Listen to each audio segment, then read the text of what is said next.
9 मई के जो फुटेजेस हैं, अगर वो सामने आती हैं तो बहुत सारे ऐसे चेहरे भी सामने आएंगे जो अभी तक बेनकाब में है। ठीक है ना? जी, ठीक है ना? सही। जैसे आप अरशद नदीम के पीछे छुप रहे हैं, अरशद नदीम सही। के कान में कह रहे हैं कि नवाज शहबाज शरीफ की तारीफ कर दो। मतलब ये वो लोग हैं जो खुसरो को 5-5 रुपए दे के कहते हैं चौधरी से नारे ला दो। तो कहने का मकसद ये है कि इनकी करतूतें जो हैं, इनके जो हथकंडे हैं, ये सब हम जानते हैं। ओछे हथकंडे। मियां साहब भी तो देखिए इलेक्शन लड़ने आए थे, आके आटे के थैलों पे लग गए। मरियम नवाज साहिबा ने भी मेडल पे अपनी तस्वीरें छपा ली। मुल्क में जब हाँ। बुरा आया तुम्हारा इनाम तो कितने चलेंगे? उनके पास तो चाबी थी मसाइल के हल की, कहाँ लेगी रह गई। उन्होंने तो यूं सारे कह रहे थे कि जी नवाज शरीफ के पास तो कुंजी है मसाइल के हल की। वो चाबी कितने पिंडी च गवाच गई है। हाँ नहीं, कहीं पिंडी में नहीं गुआच गई, पिंडी वालों ने छीन ली है। जो चाबी पिंडी वालों ने दी थी ना इन चाबी वाले खिलौनों को, तो जितनी चाबी दी थी ये उतने चल के रुक गए अपनी जगह। ये सारे चाबी के खिलौने। तो इनकी क्या हैसियत है, इन्हें अपनी औकात पता है। सब इंसान वापस आएगा, अपनी शराइत पे आएगा, बहुत ताकतवर होके आएगा, नेल्सन मंडेला से ताकतवर होके आएगा, इमाम खुमैनी से ताकतवर होके आएगा, और he will be the hero of Pakistan. इंशाल्लाह पाकिस्तान तरक्की करेगा और इमरान खान पाकिस्तान को तब्दील करके दिखाएगा। बिस्मिल्लाहिर्रहमानिर्रहीम, अस्सलाम वालेकुम जी। मैं आयशा नुमान आपके खुद में हाजिर हूँ आपके अपने चैनल आम आवाम के साथ। इस वक्त मेरे साथ मौजूद है सीनियर एंकर एसआर राना साहब, जो किसी तारुफ के मोहताज नहीं है और हमेशा ही ये बड़ा ही एक गैर जानिबदार तज्जिया करते हैं और हक सच की बात करने में बहुत आगे रहते हैं। आज मेरे साथ मौजूद है और मैं चाहूंगी कि पाकिस्तान की जो मौजूदा सूरत हाल है उस पर मैं इनसे कुछ तज्जिया ले सकूं। खास तौर पर आज जो कि काजी साहब ने एक नया मूव खेला है और जनाब एक्सटेंशन के लिए वो अपनी राह हमवार करना चाह रहे हैं। दूसरी तरफ पाकिस्तान में जो बांग्लादेशी हालात हैं, बांग्लादेश मॉडल है जो वो बनने को तैयार है। तुलबा तहरीक जो है वो शुरू होने जा रही है और हुकूमत जो है उनकी एज यूजुअल टांगे कपकपाना शुरू हो चुकी हैं। तो सबसे पहले मैं इसार राना साहब आपको अपने शो में वेलकम करती हूँ। बहुत शुक्रिया, आपने अपने कीमती वक्त में से थोड़ा सा टाइम हमें दिया। बहुत शुक्रिया आपका आयशा, आपने याद किया। जी, तो इसार साहब, मेरा आपसे सबसे पहला सवाल ये है कि आज जिस तरह से काजी साहब ने इलेक्शन ट्रिब्यूनल्स को लेकर एक नया फैसला दिया है, जो लाहौर की एक सीट और गुजरांवाला की एक सीट जो एक फराज नून साहब की थी और बिलाल एजाज साहब की, उन्होंने दोबारा से नून लीग को दान कर दी है और अपनी एक्सटेंशन के लिए नई राह हमवार करना चाह रहे हैं। इस मूव को आप किस तरह से देखेंगे? देखिए काजी साहब, हमारे पास दो रास्ते हैं। एक रास्ता जस्टिस मुनीर की सफ वाला है और एक रास्ता हमारा जस्टिस कार्नेलिस, जस्टिस चेकआउट, इन लोगों की उसका है। तो काजी साहब अगर ये चाहते हैं कि उनका नाम उस सफ में लिखा जाए तो लिखवा लें, तारीख उन्हें माफ कभी नहीं करेगी। एक बात याद रखिएगा, काजी साहब, मैंने पाकिस्तान में जिसको भी एक्सटेंशन लेते देखा है ना, उसे रुसवा होते ही देखा है। और जिस हालात में काजी साहब एक्सटेंशन लेंगे, आप मेरी बात लिख लीजिएगा कि ये काजी साहब के पूरी जिंदगी के ऊपर एक ऐसा धब्बा दाग होगा जो कभी नहीं मिट सकता। वैसे तो जो कुछ उन्होंने अपने बतौर चीफ जस्टिस कर दिया है वो ही उनका पीछा नहीं छोड़ेगी, और उन्होंने जिस तरह से आइन के खिलाफ जाके चीजें की हैं और एक ऐसी हुकूमत को सपोर्ट किया है।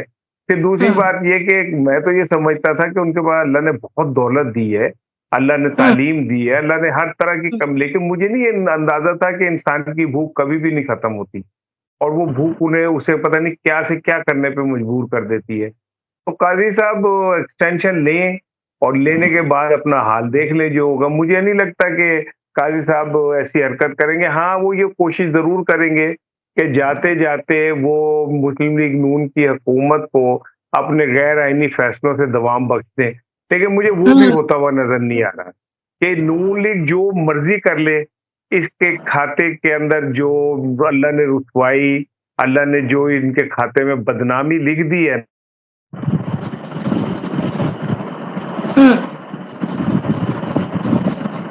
कि मेरी तारीफ कर दो, तो फिर भी कौम नहीं मानेगी बल्कि और रुसवा होंगे। इन्हों के खाते पै गया है कि ये जो मर्जी कर ले, इनको अल्लाह ने इनके चेहरे पे कालक मल दी है, वो नहीं साफ हो सकती। तो इसार साहब, मुझे आप ये बताइए कि काजी साहब जो है वो किसी तौर पे हार मानने को तैयार नहीं है। इनके पास अक्सरियत भी नहीं है पार्लियामेंट में कि ये एक्सटेंशन दे सके, तो फिर आपको लगता है कि कोई गैर आईनी इकदाम जो है वो उठाया जाएगा? क्योंकि आप जानते हैं कि बहुत बड़े-बड़े बुर्ज जो है वो इस वक़्त एक्सटेंशन की राह देख रहे हैं और उसके इंतज़ार में बैठे हुए हैं, तो ये सिर्फ़ काज़ी साहब के एक्सटेंशन का रास्ता हमवार नहीं होगा। फिर आप जानते हैं कि और भी बहुत से ऐसे बड़ी-बड़ी कुर्सियाँ हैं जिनको इक़्तिदार का जो है वो नशा चढ़ा हुआ है इस वक़्त, और उनको जो है वो किसी न किसी तरीके जो है वो ताकत में रहना है, तो वो भी ज़ाहिर-सी बात है हाथ-पाँव मार रही हैं वो ताकतें, तो फिर काज़ी साहब के साथ क्या उनका भी जो है वो उल्लू सीधा हो जाएगा? ये ना एक काज़ी साहब की एक्सटेंशन समझ लें एक प्रेसिडेंट हो, हुँ, और अगर ये एक्सटेंशन हो जाती है, तो जिस हुँ, तरफ आप इशारा कर रही हैं, वैसे तो जी, काज़ी साहब को एक्सटेंशन ना भी मिले तो जिस तरफ आप इशारा कर रही हैं, तो हुँ, वहाँ उस एक्सटेंशन को तो दुनिया की कोई ताकत नहीं रोक सकती। हुँ, देखिए ना, नवाज़ शरीफ साहब जनरल बाजवा के खिलाफ कितनी तकरीरें करते थे, और बिल्कुल, आखिर में लंदन से उन्होंने बाजवा साहब को एक्सटेंशन का वोट दे दिया। ठीक है बिल्कुल, ना? तो वो पंजाबी में कहते हैं, "एक तो सोहनी तो सुत्ती पई उठी है।" अब तो इनको दोनों चीज़ें इनके हाथ में है। अब इन्हें सही, कौन एक्सटेंशन का वोट देने से रोक सकता है? तो सही, एक्सटेंशन तो मिलेगी, मिलेगी। लेकिन काज़ी सही, साहब की एक्सटेंशन इतनी आसान नहीं है। बाकी एक्सटेंशन आसान है क्योंकि डांडे दे सत्ते भी ना सौंद है, तो बाकी की तो हुँ, आसान होती है। लेकिन काज़ी साहब को जो मूल पड़ जाएगा अगर उन्होंने एक्सटेंशन ली, उन्हें जजेस हुँ, ब्रदर्स की तरफ से जितनी रिजेंटमेंट होगी ना, आप सोच नहीं हुँ, सकते। कल या जो हमारे अपकमिंग चीफ जस्टिस हैं, उन्होंने भी हुँ, दबे-दबे लहजे में इस जानिब इशारा किया तकरीब में खिताब करते हुए। तो इतना आसान नहीं होगा काज़ी साहब एक्सटेंशन लें, और अगर ले ली तो ये दौर जब तक वो घर नहीं चले जाते, वैसे तो मैं आपको बता दूं कि वो इसके बाद पाकिस्तान से बाहर चले जाएंगे, क्योंकि ये मुल्क सिर्फ हुक्मरानी करने के लिए और उसके बिल्कुल, बाद ये मुल्क रहने के काबिल नहीं है, काबिल नहीं तो है। वो चले जाएंगे।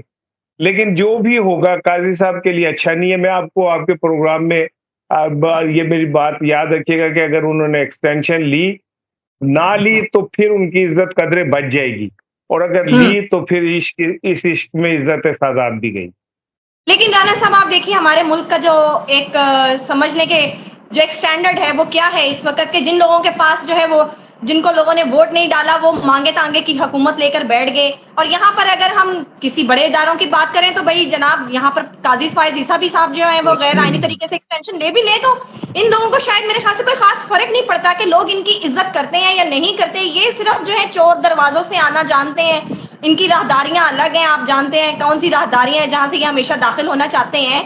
दूसरी तरफ अब मैं मामले पे जिसके ऊपर बात करना चाहूंगी, बांग्लादेशी मॉडल इस वक्त इसकी बहुत ज्यादा बाज गश्त सुनाई दे रही है, और यकीनी तौर पे बांग्लादेश में जिस तरह से एक मूव चली है उसने पूरे एशिया का जो मूड है उसने बदल के रख दिया है। श्रीलंका में आपने देखा क्या हुआ, कीनिया में आपने देखा क्या हुआ, अब बांग्लादेश जो है वो आपको पता है पाकिस्तान के करीब तर है, बल्कि पाकिस्तान का जो है वो एक लख्त है। तो अब जो है वो उम्मीद की जा रही है कि शायद पाकिस्तानियों को भी जो है वो अकल आ जाएगी, पाकिस्तानी भी अपने हकूक के लिए उठ खड़े होंगे। लेकिन इस सब में जो तुलबा फेडरेशन है उनके जो ऐलानात आ रहे हैं, जावेद लतीफ साहब ने बड़े ही डरे हुए लहजे में ये बोला है कि अगर तुलबा फेडरेशन जो है पाकिस्तान में मुतहर्रिक हो गई तो पाकिस्तान को बांग्लादेश बनने से कोई नहीं रोक सकता। आप इन सबको कैसे देख रहे हैं? नहीं, हम बांग्लादेश नहीं बन सकते, अल्लाह माफ़ करे। बांग्लादेश हमसे तरक्की में बहुत आगे है। उसका टका जो है हमसे बहुत आगे है।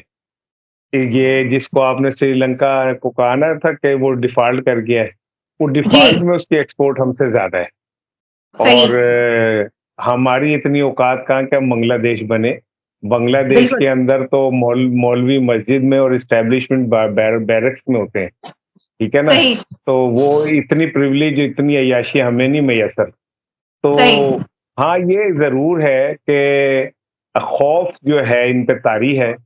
वैसे हुँ, मैं आपको एक बात बताऊँ, शहबाज शरीफ साहब की हुकूमत प्रैक्टिकली खत्म हो चुकी है, सही, और ये बात उन्हें भी पता है कि उनकी हुँ, हुकूमत खत्म हो गई है। अब मेहरबान ये देख रहे हैं कि हम नया सेटअप क्या ला सकते हैं। उसमें हाँ, 2-3 चीज़ें हैं। सही, सॉरी। एक तो विदिन पार्लियामेंट ये हो सकता है कि मोहसिन नकवी को हुँ, वज़ीर-ए-आज़म बना दिया जाए, सही, जिसके कभी इम्कानात हैं। सही, और एक है, ये भी हो सकता है कि एक कौमी हुकूमत टाइप तश्कील दे दी जाए ताकि बांग्लादेश जैसी टेक्नोक्रेटिक। खून-रेज़ी ना हो हुँ। सके। ठीक है, जैसे और आप हम श्रीलंका को कहते हैं ना वो डिफ़ॉल्ट कर गया। आप सुन के हैरान जी, होंगे कि उसकी एक्सपोर्ट इस डिफ़ॉल्ट में भी हमसे ज़्यादा है। तो सही, हम तो इस खित्ते की सबसे निकम्मी कौम है और निकम्मी सही। इसलिए कि हमारे ऊपर जो हुक्मरान बैठे हैं या फैसला साज़ बैठे हैं, वो अपनी हुँ, चोंच से आगे नहीं देख सकते। और यही सही, वजह है कि ये मुल्क तबाही के दहाने पे चला गया है और हम अपने सही। नाव के खौल से बाहर निकलने के लिए तैयार नहीं है। बदले की हुँ, ख्वाहिश जो है, हम में ख़त्म होने हुँ, का नाम नहीं ले रही। अब खालिदा सही, ज़िया का आप बयान पढ़ लें, उसने कहा कि जी मैं सबको माफ़ करती हूँ। वो औरत जो 10 साल से जेल में जिसे बंद किया हुआ था। तो सही। कौमें आगे बढ़ती है माफ़ी से, बड़े ज़मीर से, बड़े दिल से। हुँ, मैं यहाँ समझता हूँ कि पीटीआई पाकिस्तान की सबसे बड़ी सियासी जमात है। 3 सही। करोड़ वोट लिए, करोड़ों लोग उसके पीछे हैं और हुँ, एस्टेब्लिशमेंट पाकिस्तान की एक हकीकत है, इसके बगैर पाकिस्तान का चलना मुमकिन नहीं है। तो सही। क्या बेहतर नहीं है कि दोनों कुव्वतें जो हैं एक-दूसरे को अंडरस्टैंड करें, एक-दूसरे को हुँ, तस्लीम करें और एक-एक हुँ, कदम पीछे आ जाएँ? सही। पीटीआई भी 9 मई के ऊपर नरम रवैया इख्तियार कर ले, हुँ, एस्टेब्लिशमेंट भी 9 मई के ऊपर नरम रवैया इख्तियार कर ले, तो पाकिस्तान इस बंद गली से निकल सकता है। अदरवाइज़ पाकिस्तान के पास कोई रास्ता नहीं है।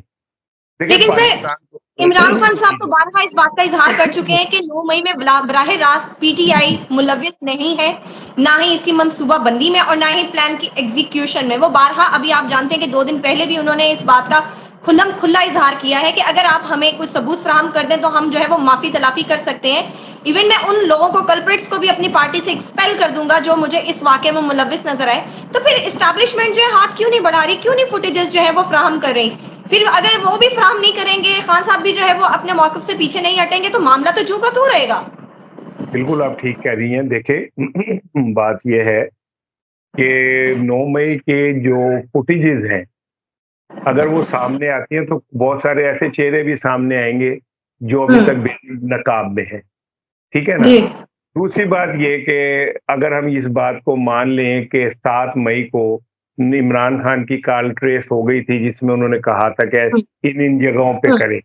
तो फिर हुँ, सवाल ये निशान ये है कि उन जगहों की हिफाज़त क्यों नहीं जी, किसकी की? ज़िम्मेदारी थी? क्यों नहीं की गई? पंजाब हुकूमत जो है, उसने एक सिपाही रास्ते में नहीं रखा।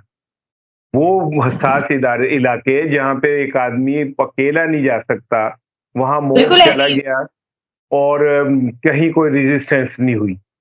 पंजाब पुलिस कहाँ थी उस वक़्त?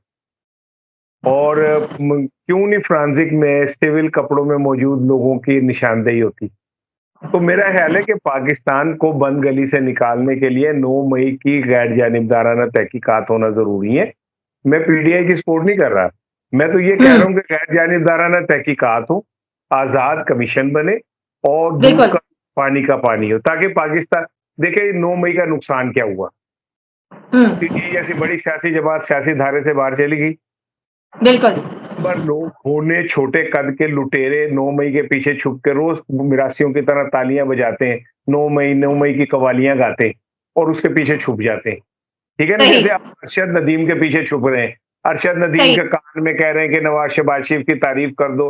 मतलब ये वो लोग हैं जो खुसरों को 5-5 रुपए दे के कहते हैं चौधरी दे नारे ला दो। ठीक है ना? सर ये मैंने कल अपने चैनल पर इंकशाफ किया कि उनके कान में कुछ ऐसा जो है वो सूर फूँका गया जिसके बाद जो है वो तोते की तरह बोलना शुरू हो गए कि शहबाज शरीफ का लगाया हुआ ही मैं पौधा हूँ। तो उसके बाद जो है बहुत से हमारे नाम नेहाद सहाफ़ी हैं, जो कि उन्होंने धावा बोल दिया मुझ पर और उन्होंने बोला जी आपको शायद गैब का इल्म है, ये है। मैंने कहा अब जिस दिन अरशद नदीम साहब कल को किसी भी वक़्त इस बात का खुद इज़हार करेंगे, फिर शायद इन्हीं सहाफ़ियों को जो है वो मुँह छुपाना पड़ेगा। तो कहने का मकसद ये है कि इनकी करतूतें जो हैं, इनके जो हथकंडे हैं, ये सब हम जानते हैं। ओछे हथकंडे मियाँ साहब भी तो देखिए, इलेक्शन लड़ने आए थे, आके आटे के थैलों पे लग गए। मरियम नवाज़ साहिबा ने भी मेडल पे अपनी तस्वीरें छपा ली। तो ये सब ओछे हथकंडे नहीं कहेंगे तो और इनको क्या कहेंगे? नहीं आप देखें, पहले तो जो साफी आपके पीछे पड़ गए थे ना उन्हें मेरा नंबर दे कह के जी लो ਉਹਦੇ ਨਾਲ ਗੱਲ कर लो। सही मैं मुझे आता है नहीं उनसे निपटना ना। दूसरी सही। बात है कि मियाँ साहब तो जब आए थे, जी। तो करोड़ों रुपए खर्च के तराने बने थे, मुल्क बचा लो नवाज़ शरीफ, इस दुनिया को बचा लो नवाज़ बिल शरीफ। मुल्क में जब हाँ, बुरा वक़्त आया तुम्हारा इनाम रहना, तो कित्थे चले गए? उनके पास तो चाबी थी मसाइल के हल की, तो वो बिल्कुल। चाबी कहाँ ले गई रह गई? उन्हों तो यूँ सारे कह रहे थे कि जी नवाज़ शरीफ के पास तो कुंजी है मसाइल के हल की, तो कुंजी अपने सर भैया को क्यों नहीं दे रहे? वो चाबी किते पिंडी च गवाच गई है। हाँ, नहीं क कहीं पिंडी में नहीं गुआच गई, पिंडी वालों ने छीन ली है। जो चाबी पिंडी वालों ने दी थी ना इन चाबी वाले खिलौनों को, तो जितनी चाबी दी थी ये उतने चल के रुक गए अपनी जगह पे। बिल्कुल ऐसे ही ये सारे है। चाबी के खिलौने। तो सही, इनकी क्या हैसियत है, इन्हें अपनी औकात पता है सबको कि इनकी बिल्कुल, ये पानी के बुलबुले की तरह हैं। वो ये अपने सही, आप को कहते हैं आज़ाद। अब मैं आपके प्रोग्राम में एक बात बताऊँ, सही। जिसको हम कहते हैं ना कि वो अडयाला में कैद है, वो जी, ही वाहिद शख्स है जो पाकिस्तान में आज़ाद है। वो वाहिद सर शख्स है। आप और मैं जब ये बात कहते हैं तो हमें लोग यूथिया कहते हैं। यकीन मानिए लोग हमें कहते हैं आप पीटीआई के जो है वो फेवरेट लिस्ट में आना चाहते हैं, आप अपने चैनल को चमकाना चाहते हैं, आप अपने आप को जो है वो फेमस करना चाहते हैं, इसलिए आप जो है वो इमरान खान की तारीफ करते हैं, आप पीटीआई की तारीफ करते हैं। तो मेरी तो समझ से बाहर है, मुझ पे और आप पे तो फिर यूथिया होने का लेबल लग गया ना। एक हमें दीवाना कहना कोई नया इल्ज़ाम नहीं। दुनिया वाले दिल वाले और बहुत कुछ कहते हैं। अब इनकी सही, परवाह ना किया करें। किसी दौर बिल्कुल, में आप जब गाँवों में हाथी आता था ना, तो छोटे-छोटे कुत्ते उसके गिर्द भौंकते थे। हाथी उन्हें देखता नहीं था, अपने रास्ते पे चलता रहता। हाथी उनकी बिल्कुल, परवाह बिल्कुल, ही नहीं बिल्कुल, करता था। तो आप भी बिल्कुल, बिल्कुल परवाह ना करें किसी की भी। सही, सही, सच बोलें। सही यही आवाज़ आ काम रही है है मेरी? हमारा। मेरा ख़्याल है फ्रीज़ हो गया है। बिल्कुल, अ, बिल्कुल, अब बिल्कुल आ रही है। आवाज़ आ रही है? हाँ, आप सच बोलें, परवाह ना करें कौन क्या कहता है। हम अपना फ़र्ज़ अदा कर रहे हैं और अपने ज़मीर के बिल्कुल, मुताबिक अदा कर रहे हैं। हम किसी के बिल्कुल, गुलाम नहीं हैं, हमने किसी से सही, पैसे नहीं लिए हुए, हम किसी जमात के सही, टाउट नहीं हैं, हमें तनख़्वाह नहीं बिल्कुल, आती, हमें कोई इदारा सपोर्ट नहीं करता। हम तो जो कहते बिल्कुल, हैं अपने ज़मीर के मुताबिक कहते हैं, तो हमें किसी की सही, परवाह नहीं है, ये याद रखें। बिल्कुल, और नवाज़ शरीफ के मुतालिक मैं आपको बता दूँ, नवाज़ शरीफ शदीद डिप्रेशन में हैं। उनकी ज़बानबंदी हो गई हुई है, उन पे हुँ, मुल्क छोड़ने के ऊपर पाबंदी लग चुकी है, वो सही, मुल्क नहीं छोड़ सकते, वो एस्टेब्लिशमेंट सही, के खिलाफ बयान नहीं दे सकते, वो सही, कोई बात अपनी मर्ज़ी की नहीं कर सकते। तो आज़ाद तो वो हुआ जो अडयाला में बैठा है, वो जो चाहता है बिल्कुल, कहता है, जो चाहता है बिल्कुल, करता है। सुबह उठते बिल्कुल, हैं ये याजूज-माजूज की तरह दीवार चाटनी शुरू करते हैं इमरान खान की, रात तक बिल्कुल, चाट-चाट के तारड़ और उज़मा और फलाँ रात को जब ये गिरते तो दीवार लगता है पतली हो गई है, ढाता नवाज़ इमरान खान को। सुबह फिर इमरान की दीवार वहीं खड़ी होती है। आप इमरान खान से बाहर नहीं जा सकते। सुबह से शुरू हो सही, रात तक इमरान खान ही होगा, यही हकीकत है। इससे बड़ी ऐसा हकीकत ही है, नहीं होगा, इससे कोई बाहर जा सकता है। ऐसा ही है। सर आज भी देखे ना उसने मर्दे कलंदर कहे, मर्दे बहरान कहे, क्या कहें मुझे तो खुद समझ नहीं आता। मैं अपने तज्ज़िये की बुनियाद पे ही कह सकती हूँ, जो भी कह सकती हूँ। आज भी उन्होंने एक बयान दिया है जेल से बैठ कर के, जेल में मेरे लिए कोई चीज़ नहीं है। जो इंसान मौत से नहीं डरता, उसको किसी चीज़ से डर नहीं लगता। अगर इन्होंने मुझे फांसी पे भी लटकाना है तो लटका दें, मैं डील नहीं करूँगा। जहाँ वो ये बयान देता है कि मैं डील नहीं करूँगा, वहीं इनकी जो है वो लुटिया डूब जाती है, वहाँ इनका जो स्क्रिप्ट है वो पिट जाता है। तो अब कहने का मकसद ये है कि अगर आप अवामी राय के मुताबिक आए होते, अवामी उमंग के मुताबिक होते, आप फॉर्म 45 की पैदावार होते तो शायद आज आपके लिए इतना टफ टाइम नहीं होता। लेकिन कहने का मकसद ये है कि अब आप आ गए हैं या आप लाए गए हैं, जैसे भी आए हैं, हुन तो डिब्बा वेलने च आ गई है, हुन बर्दाश्त करो। तो आखिर में मैं आपसे अब बोलना चाहूंगी। जी जी सर।